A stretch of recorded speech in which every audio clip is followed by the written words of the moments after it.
आदरणीय दाजुभाइ तथा दिदीबहिनीहरू, सम्पूर्ण राजनीतिकर्मी, बुद्धिजीवी, युवा तथा परिवर्तन चाहने आम नागरिकज्यूहरूमा हार्दिक नमस्कार। सुशासन, समृद्धि र सामाजिक न्यायको साझा लक्ष्यका साथ उज्यालो नेपाल पार्टीद्वारा आयोजना हुन गइरहेको निर्वाचन परिचालन समिति गठन तथा संवाद कार्यक्रममा यहाँहरू सम्पूर्णलाई उपस्थितिका लागि हार्दिक आह्वान गर्दछौँ। उक्त कार्यक्रममा उज्यालो नेपाल पार्टीका केन्द्रीय अध्यक्ष आदरणीय कुलमान घिसिङज्यूको प्रमुख आतिथ्यतामा दोलखा काठमाडौँ सम्पर्क समितिको आयोजनामा दोलखा जिल्लाको प्रतिनिधि सभा उम्मेदवारहरूसँग प्रत्यक्ष संवाद तथा निर्वाचन परिचालन समिति गठन गरिनेछ।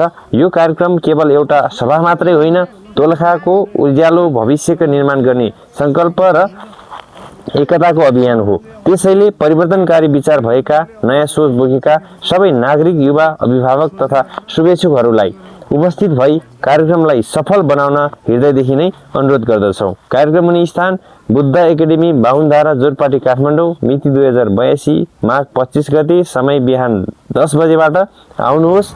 उज्यालो भविष्यका लागि उज्यालो नेपाल पार्टीसँग हातेमालो गरौँ।